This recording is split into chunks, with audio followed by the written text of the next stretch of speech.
They say the most dangerous inventions are not the ones that explode, but the ones that sing. In ancient Sicily, there was once a machine designed to turn human suffering into sound. Not noise, not chaos. Sound shaped into something deliberate, something almost beautiful.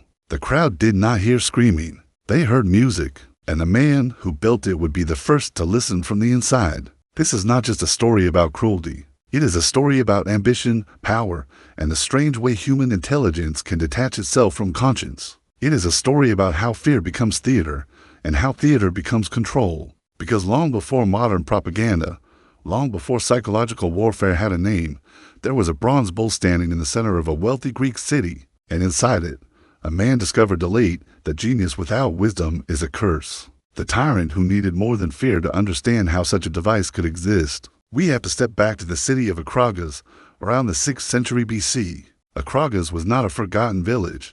It was powerful, prosperous.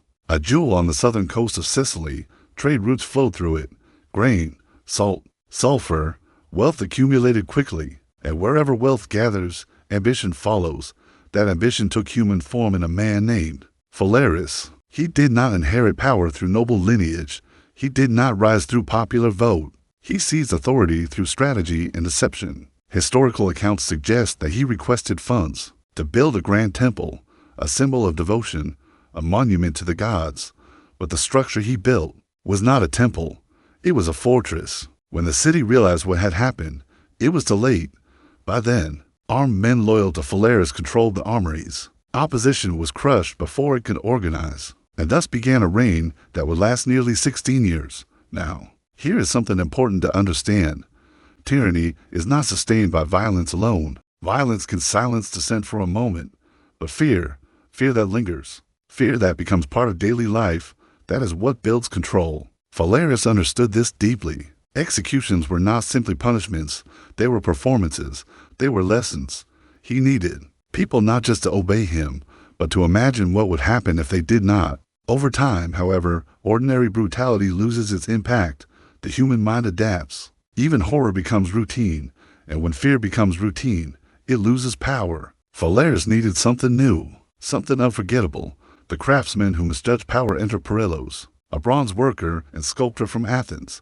Perillos was skilled, talented, ambitious, and like many intelligent men throughout history, he believed that brilliance would protect him. He had heard of Phalaris. He knew the tyrant appreciated spectacle. He knew that cruelty had become political currency in Akragas, so he conceived an idea that he believed would secure his place in the tyrant's inner circle. He would build not just an execution device, but an instrument. The creation was a life-size bronze bull, hollow inside, polished on the outside, impressive, almost majestic in appearance, but its true innovation was hidden within the head of the bull. Perillos designed a complex system of tubes and acoustic chambers. When someone inside screamed, the sound would travel through these pipes and emerge from the bull's mouth transformed. High-pitched cries would deepen into resonant bellows. Human agony would become the roar of a beast. The victim's voice would disappear. In its place, an animal sound, impersonal, abstract, almost artistic. It was engineering brilliance and moral blindness. Perillos presented his creation to Phalaris with pride. He explained the mechanics, the acoustic conversion, the gradual heating of the bronze from a fire lit beneath it. He likely expected admiration, perhaps even applause. Instead, he received something far more dangerous, curiosity. Phalaris reportedly examined the bull, carefully, asked questions, listened with interest, and then he said something simple: "Show me how it works." There is a specific kind of terror that comes when intelligence meets power without protection. Perillos understood in that instant what he had miscalculated. He had built a device for the tyrant's enemies, but tyrants do not see enemies and allies the way ordinary men do. They see utility. If the invention was meant to turn screams into music, then someone had to scream first. And so the creator was placed inside his own creation. The sound of transformation. We do not need to dwell on physical details to understand what followed. Imagine confinement, metal walls, no room to stand upright. Imagine heat rising slowly, gradually, inevitable. At first, it is discomfort, then panic, then the body begins to react in ways it cannot control.